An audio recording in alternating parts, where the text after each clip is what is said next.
awal bertemu dengan prasasti Praso Jambe ini adalah dari komunitas dulu. Tahun 2012 menemukan satu prasasti yang sekarang disimpan di Museum Daerah Kabupaten Lumajang. Ada konteks lain juga ditemukan di situ selain palus yang bersabuk, itu ada temuan lumpang. Terus temuan lumpang ini bukan hanya ditemukan di wilayah Pasru Jambe saja, tapi sampai ke Pronojiwo. Jadi di lereng Semeru itu banyak temuan lumpang juga. Mau tidak mau bicara Pasru Jambe nggak cukup hanya bisa mengalih aksarakan dan mengalih bahasakan teksnya, tapi konteksnya juga harus kita kaji dengan baik. Nah, kemudian saya nanya satu, yaitu sejauh mana ya pemahaman aksara pada masa itu dari berbagai macam tulisan. Jelas itu bisa disampaikan sampai ke rakyat, masuk pada rakyat yang paling bawah.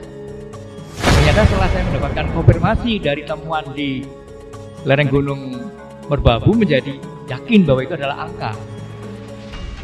Dan angka itu seumuran dengan yang ada di Ranukumbolo.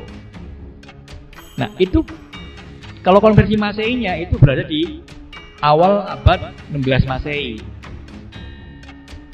Nah, kalau demikian maka tentu ada cikal bakalnya yang lebih tua. Satu di antara cikal bakal itu ada di Pasru Jambe.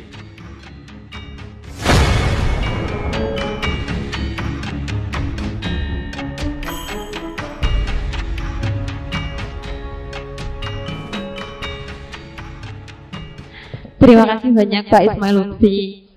Sebenarnya tadi mau saya stop Pak, tapi sayang sekali ya pembahasannya sangat menarik. Kalau Bapak sudah turun gunung ini seperti kuliah 6 SKSG.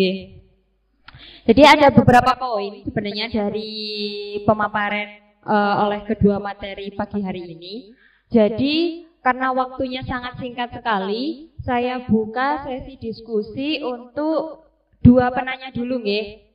Monggo. Nanti kalau misalnya mau memberi tanggapan bisa disebutkan nama dan asal instansinya dulu. Silahkan, apakah ada yang mau menanggapi? Monggo, Bapak. Bapak dulu nggih, Bu nggih. Di depan, Pak. Amin.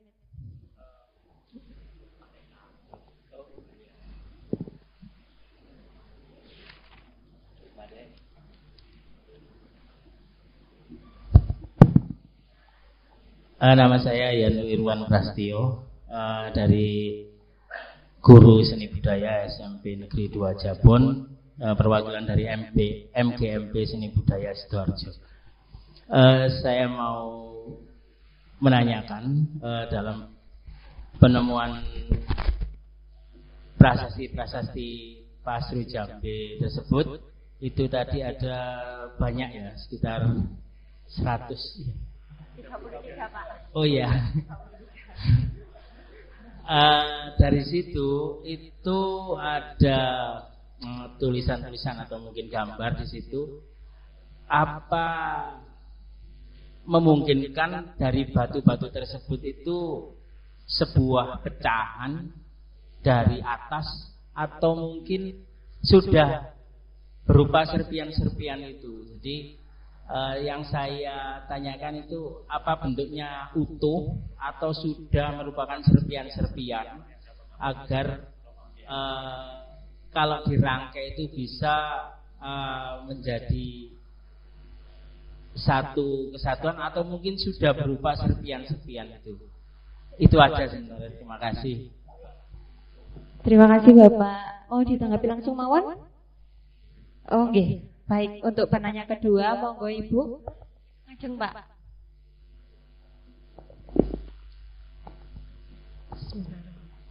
Assalamualaikum warahmatullahi wabarakatuh. Saya Aryas Purwantini dari Dinas Pendidikan dan Kebudayaan Kabupaten Lumajang. Kebetulan kami bertugas di Museum Daerah Kabupaten Lumajang.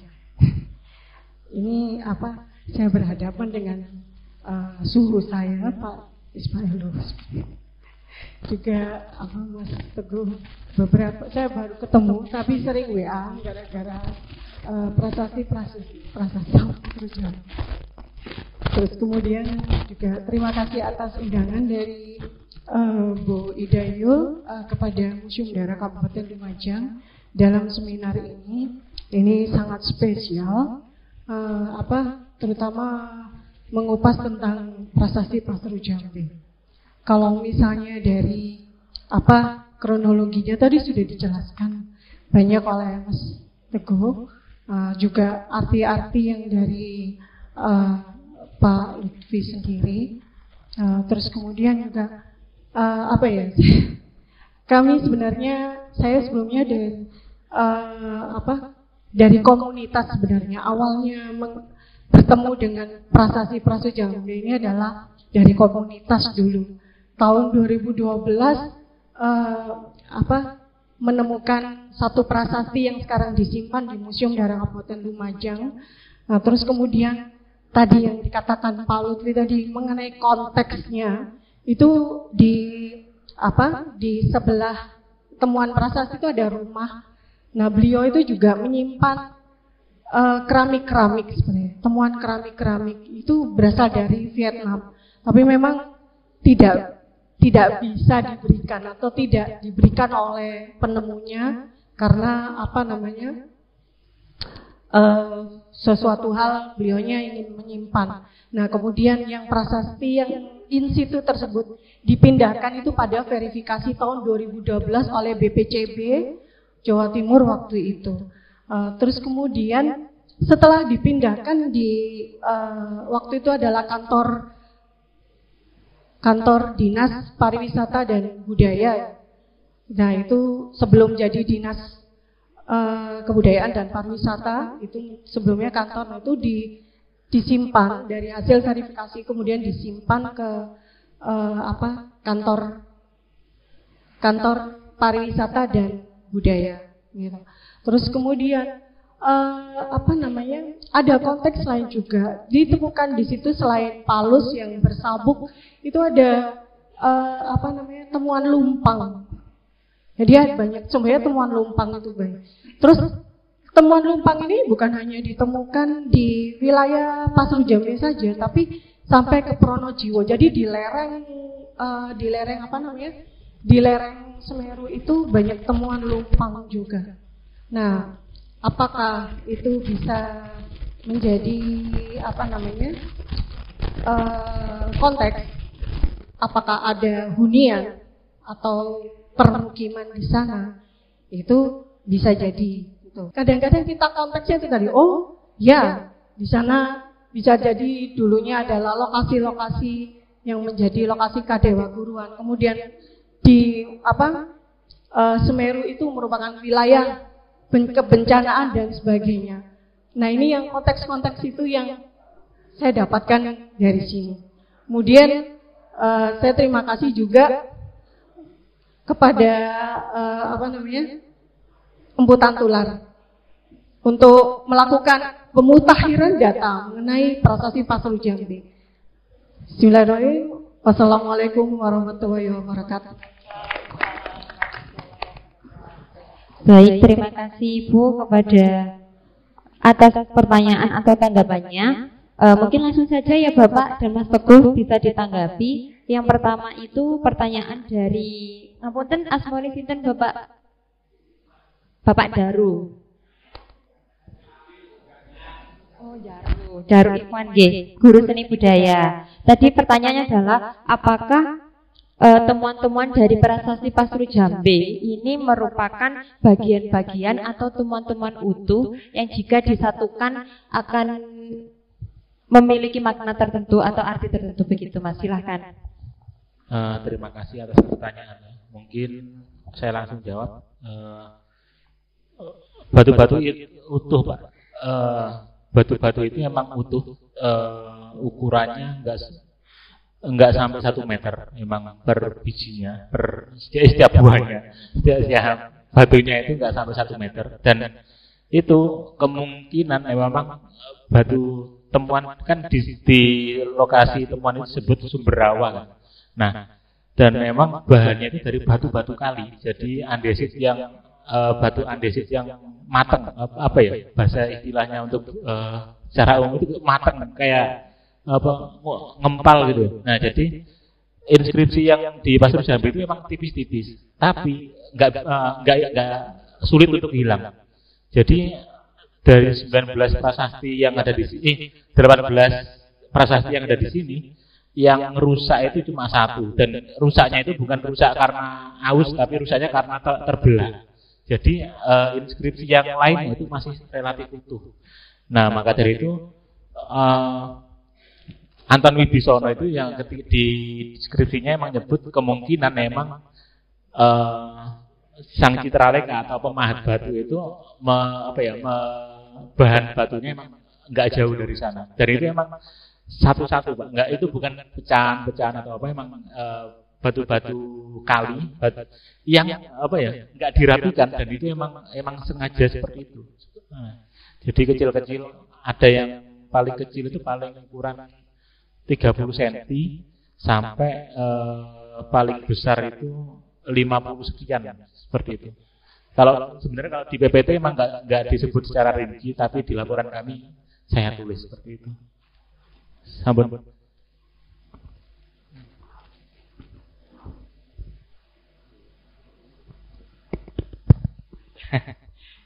Iya, saya ikut nyambung sedikit masalah batu itu utuh atau tidak. Ini saya akan menguraikan sedikit urusannya dengan bukan sekadar fisik batunya, tapi utuh dalam konteks. Ya, karena ini penting. Sampai hari ini kita tidak pernah tahu posisi asli masing-masing batu itu dulunya di mana. Andai kita mempunyai data keutuhan atau kesatuan dari masing-masing batu itu berasal dari tempat tertentu dan ada dokumentasi yang kuat, tentu ada narasi yang akan terbangun beda. Namun demikian kita mempunyai pemicu, yaitu misalnya mungkinkah satu tempat, yaitu di Munggir atau di Senduro itu, di Pasir Jambi, ada atau terdapat lebih dari 3 bangunan suci atau tempat suci. Karena di sana ada rabut macan petak, kemudian ada rabut Walantaga, lalu ada rabut Lita. Nah, rabut Lita ini yang aksara terakhirnya yang nggak rusak, tapi masih ada buntutnya, jadi mungkin ta. Nah, 3 itu yang ada dalam batu prasasti. Tapi ada lagi penyebutan berbeda, bukan menggunakan rabut, melainkan pangyangan. Pangyangan itu hemat saya berangkat dari kata dasar yang. Jadi tempat pemujaan kepada para yang. Dan yang menarik, keempat inskripsi ini dituliskan dalam suatu kotak atau suatu garis, gitu ya. Seolah-olah itu menunjukkan kekhususan. Ditambah lagi di atasnya ada bentuk seperti ornamen, tapi sebenarnya itu simbol dari Ong atau kata suci, menyebut pada Trimurti sebenarnya.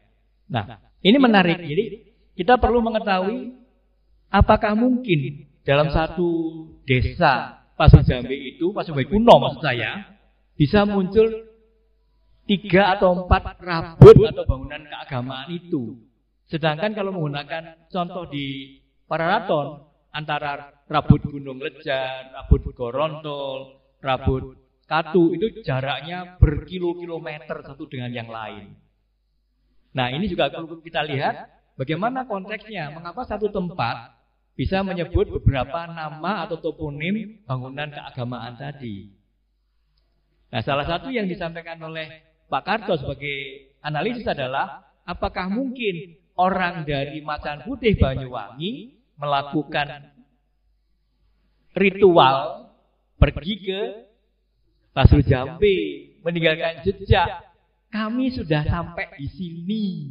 Jejaknya adalah kami tuliskan asal kami, gitu. Nah, itu kan cara berpikir modern sebenarnya. Ya, kalau kita pergi ke suatu tempat wisata, Wah, lalu dituliskan pakai spidol atau pakai apa, grafiti lah. Kita pernah ke sana gitu ya. Tapi orang dulu apakah ada bisa begitu? Argumentasinya ada enggak? Kalau enggak ada ya kita enggak boleh pakai itu ya. Nah, itu yang menyebabkan ini butuh kajian lebih jauh lagi, mengungkap sebenarnya khasanah budaya Pasu Jambe ini seperti apa kalau kita mau buat narasi yang lebih lengkap lagi. Jadi utuh di sini artinya bukan sekedar serpih batunya, tapi konteksnya satu dengan yang lain itu. Dan mengapa ada sejumlah penyebutan untuk tokoh-tokoh suci, tingkat dewa, tingkat Batara, tingkat yang itu ada di sana. Jadi saya sudah pancing. Apakah ada hubungan dengan angka 8? Ya sangat mungkin. Karena dalam konteks ajaran Hindu khususnya Siwasiddhanta itu dikenal adanya Nawasanga. 8 arah mata angin plus 1 pusatnya di tengah. Nah, kalau nggak muncul 9 titik, maka muncul 8 titik namanya Astadikpalaka.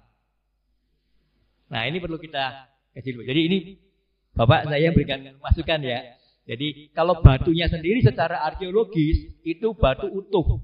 Bukan kepingan-kepingan, nggak bisa disambung-sambung. Karena baik ukuran, batunya maupun ukuran aksaranya beda-beda. Rata-rata memang aksaranya gede-gede. Ya, itu Bapak contohnya nanti bisa dipersani secara langsung. Batu kali apa adanya.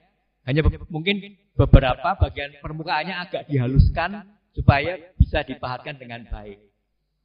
Itu. Kemudian saya nyambung ke masukan dari Mbak Aris tadi. Persoalan toponim baru pada tempat temuan, apa itu Rowo, kemudian Munggir dan sebagainya. Salah satu alat bantu kita adalah peta. Peta lokasi itu dari masa ke masa. Kalau mundur sampai ke periode akhir abad 20 kayaknya untuk Google Earth agak susah mungkin ya. Tapi kalau peta-peta tradisional, peta topografi yang lama bisa bantu kita. Apakah memang toponim itu akhirnya berganti nama atau kapan dia mengalami pemekaran gitu. Itu bisa bantu kita untuk masalah toponim. Yang jelas kalau cakupan cultural area Pasu Jambe itu memang akhirnya kita tahu tidak hanya ada di Senduro. Bisa ada kemungkinan kemana-mana. Barangkali itu, terima kasih Mbak Aris sudah menyampaikan tadi panjang lebar tentang keberadaan Jambe dan hubungan antara koleksi di Tantular dan di Lumajang itu memang ya satu asal usul ya. Jadi mau nggak mau kajian kami pun harus komprehensif gitu. Matur nuwun. Tadi sepertinya ada sedikit pertanyaan yang belum terjawab Pak dari Ibu Purwantini mengenai tentang temuan-temuan lumpang, keramik dan paus bersambung. Apakah temuan tersebut menjadi konteks sebuah hunian begitu Pak? Iya, saya lupa. Sudah saya catat tadi. Ya, betul. Salah satu indikator yang dipakai oleh para arkeolog untuk bicara mengenai situs pemukiman adalah keramik asing, tembikar atau gerabah, dan juga kemungkinan adanya kereweng dari genting. Genting atau genteng ya? Genteng. Nah, itu memang seringkali menjadi indikator pemukiman. Tentu saja benda-benda temuan itu secara kasar kita bisa katakan mungkin saja sebagai indikator temuan, namun kita harus tahu posisi temuannya di mana dan berada pada lapisan tanah yang mana. Karena seringkali secara arkeologis itu terjadi proses namanya tafonomi, perpindahan artefak. Di satu tempat lain entah itu bergeser karena proses banjir atau longsor atau dipindah oleh manusia, itu ada proses tafonomi. Ketika di proses itu, maka konteksnya sudah berubah.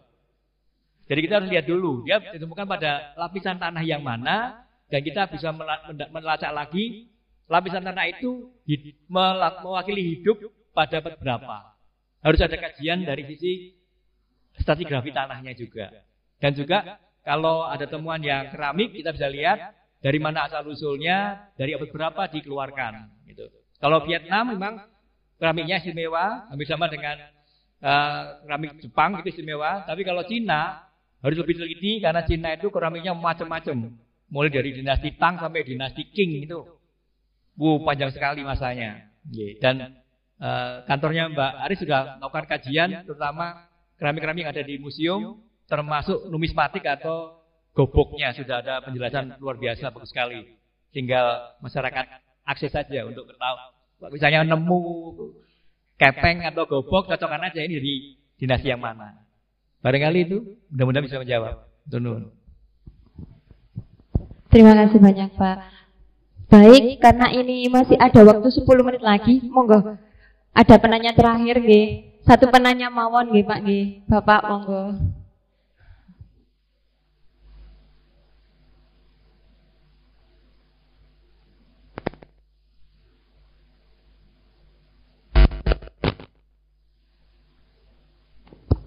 Assalamualaikum warahmatullahi wabarakatuh. Saya dari MDMB IPS Kabupaten Nganjuk. Terima kasih atas kesempatan yang diberikan pada saya. Ada beberapa hal yang perlu kita ketahui, dilihat dari bentuknya atau dari tulisan.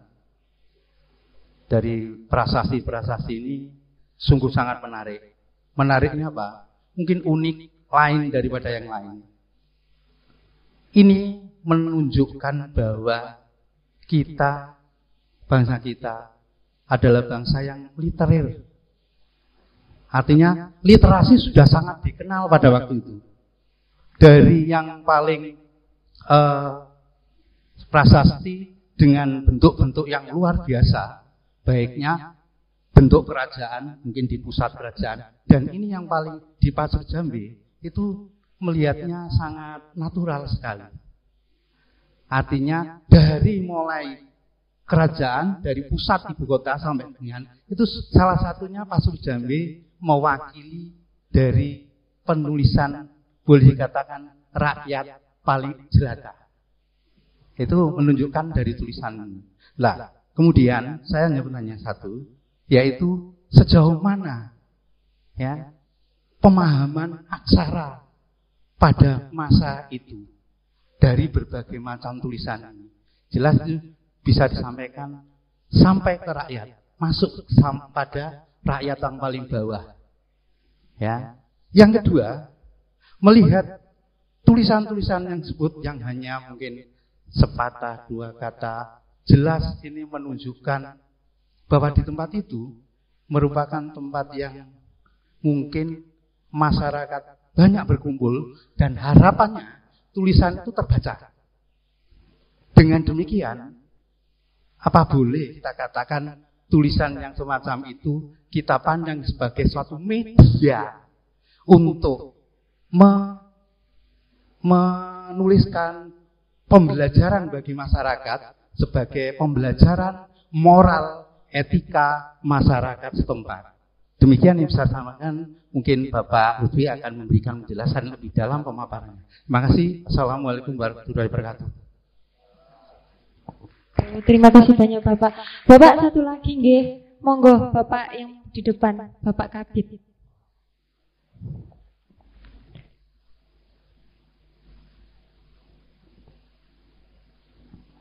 Dan saya, Assalamualaikum warahmatullahi wabarakatuh. Saya juga dari Lumajang, kebetulan sopirnya dari teman-teman ini. Saya driver Pak, driver.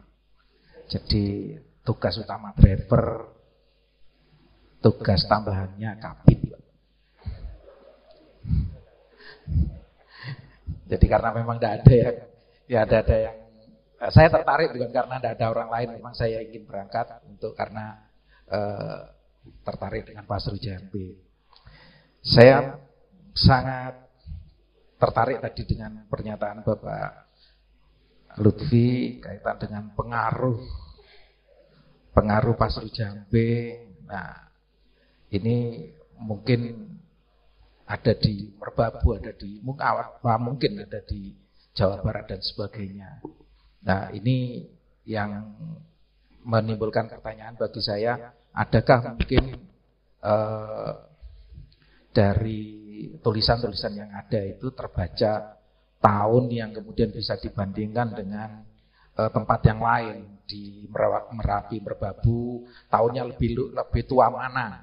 Ini sehingga mungkin bisa diketahui mana yang lebih berpengaruh dengan cara seperti itu kita tahu apakah yang lebih tua memang Pasru Jambe atau tempat yang lain.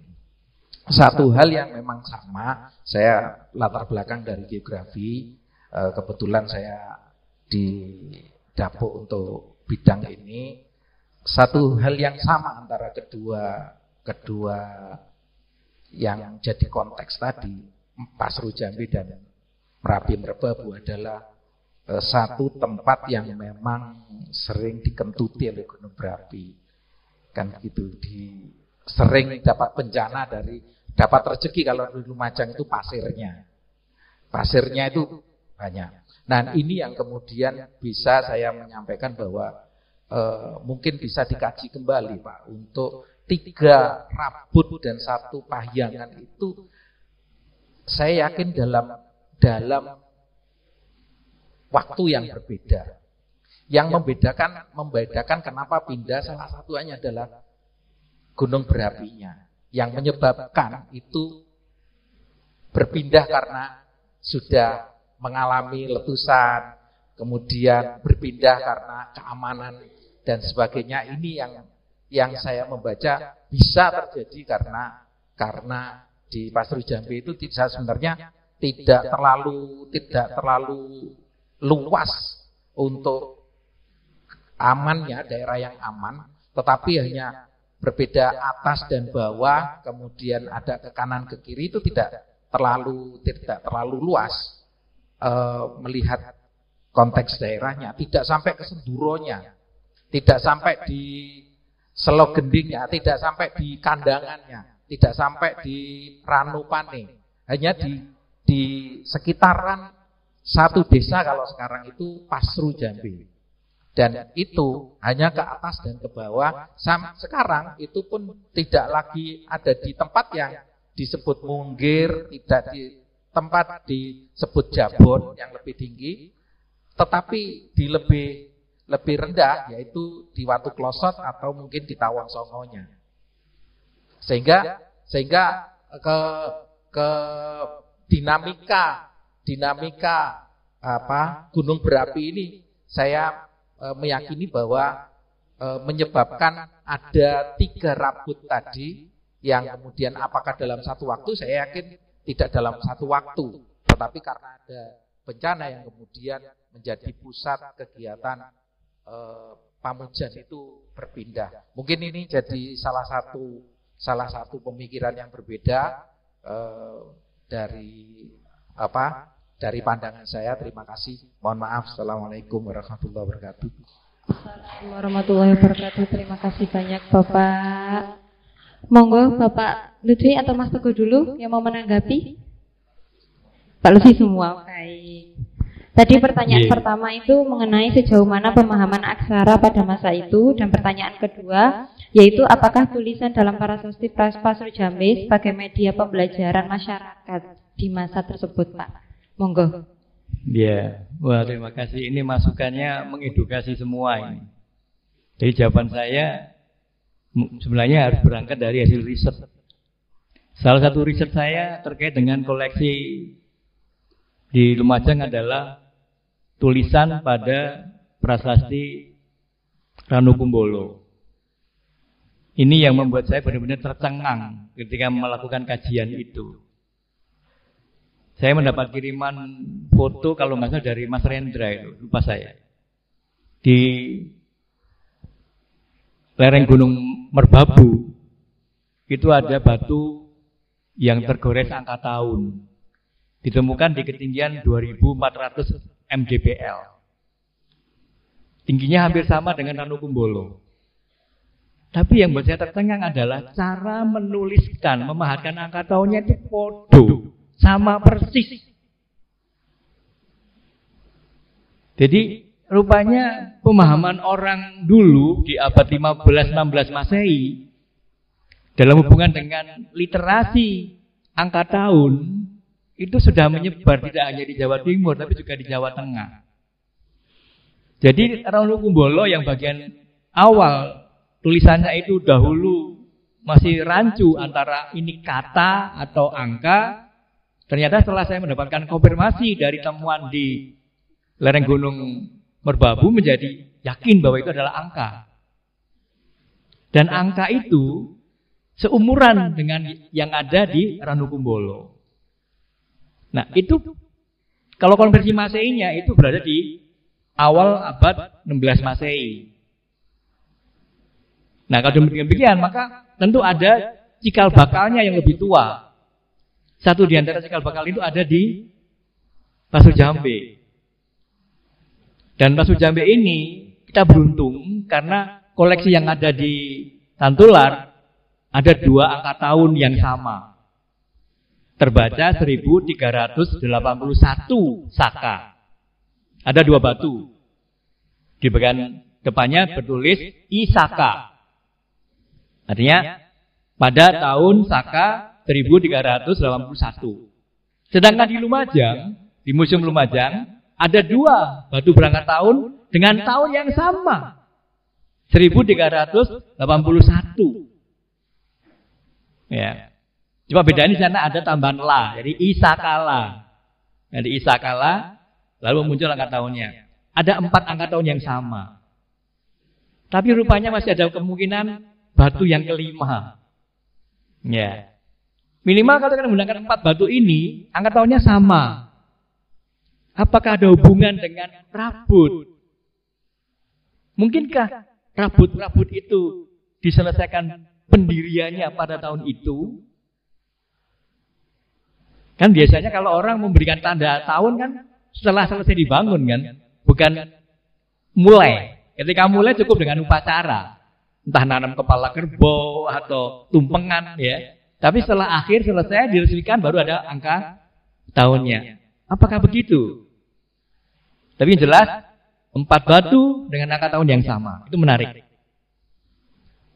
Dan hubungannya, ini yang saya masih belum penasaran, bagaimana dengan rabut yang 3 dan pangjangan itu.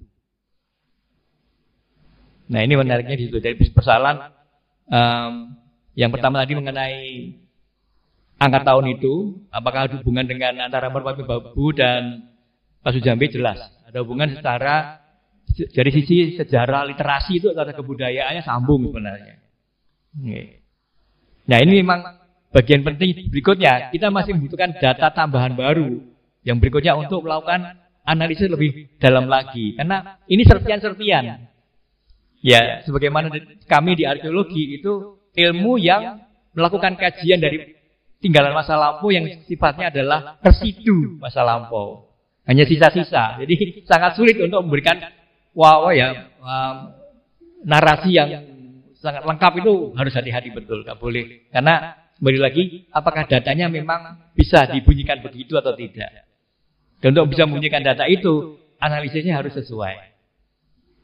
Barangkali itu Ibu dan Bapak, mudah-mudahan bisa memberikan tambahan pengawasan bahwa mau tidak mau bicara Pasur-Jambe nggak cukup hanya bisa mengalih aksarakan dan mengalih bahasakan teksnya, tapi konteksnya juga harus kita kaji dengan baik. Betul.